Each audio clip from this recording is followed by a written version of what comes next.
नदा अली एक तहकीकाती सहाफी पुरानी अमारात पर डॉक्यूमेंट्री बनाने के सिलसिले में ठुट्ठा पहुंची। मकामी अफराद उसे नवाब हवेली के बारे में बताते हैं जो 1935 से बंद है।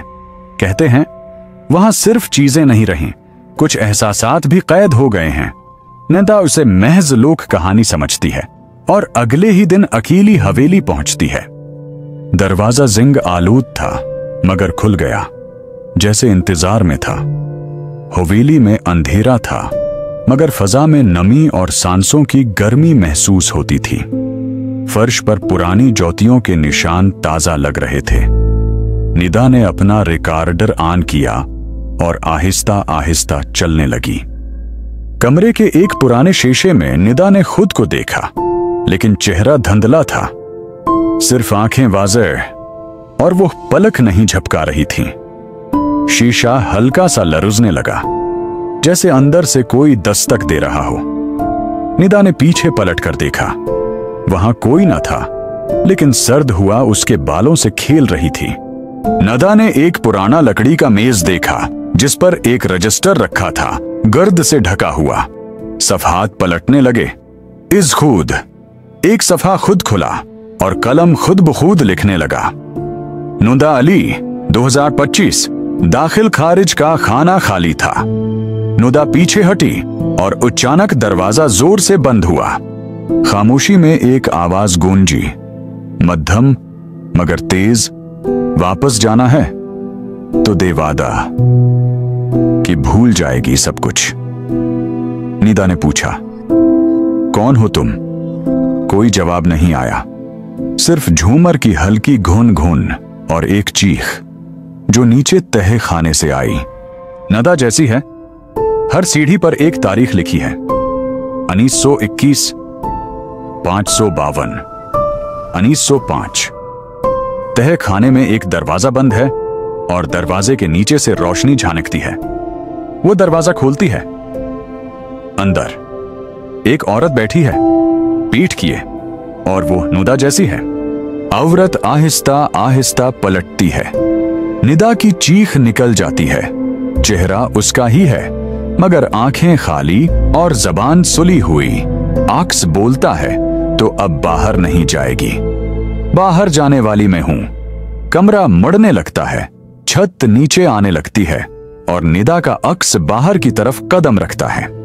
अगले दिन एक नौजवान ब्लॉगर हवेली के बाहर की वीडियो बनाता है। कहता है, यही है नवाब हवेली, जहां लोग कहते हैं आवाजें आती हैं, बस मंजर में दरवाजा हिलता है, किसी औरत की मध्यम आवाज सुनाई देती है, मैं अभी भी अंदर हूं और बाहर जो है वो मैं नहीं।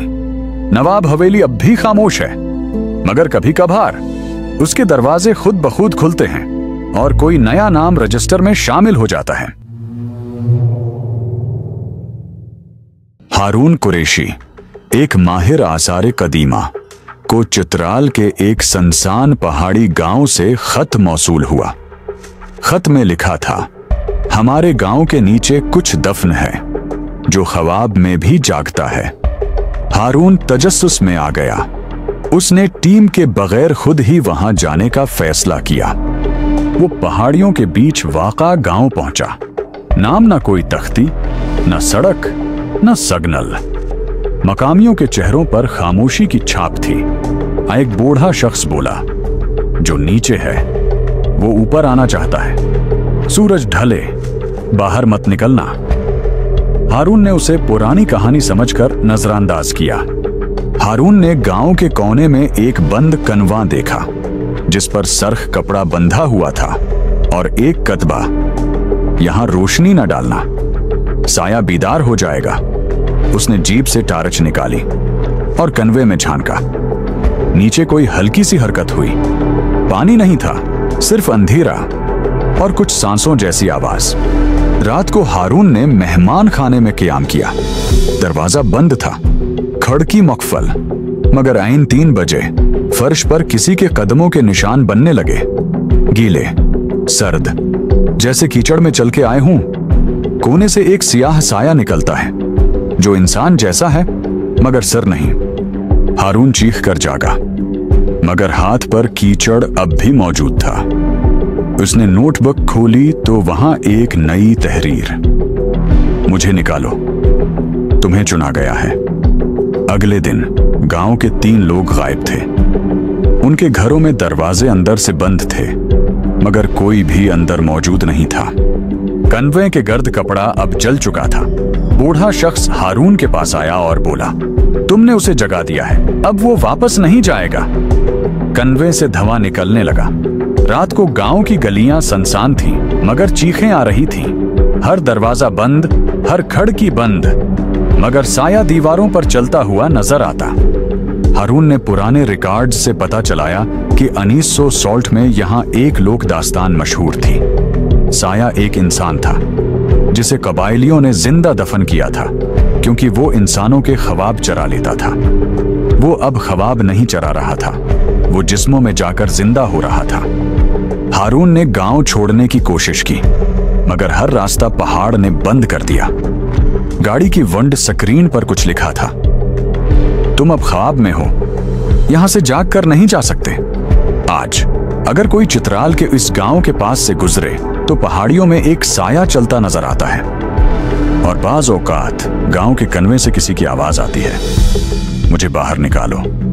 साया पहाड़ सिर्फ एक लोक कहानी नहीं रही, यह अब एक हकीकत है जो नींद और हकीकत के बीच सफर करती है। अगली बार जब आप पहाड़ों की खामोशी को प्रसकून समझें तो सोच लीजिएगा, शायद वो खामोशी नहीं, साया हो।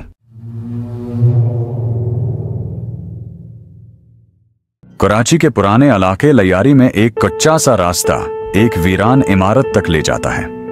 इस इमारत पर कोई बोर्ड नहीं, मोहल्ले वाले बस उसे कतब वाला कमरा कहते हैं। लोगों में एक अफवाह फैल चुकी है।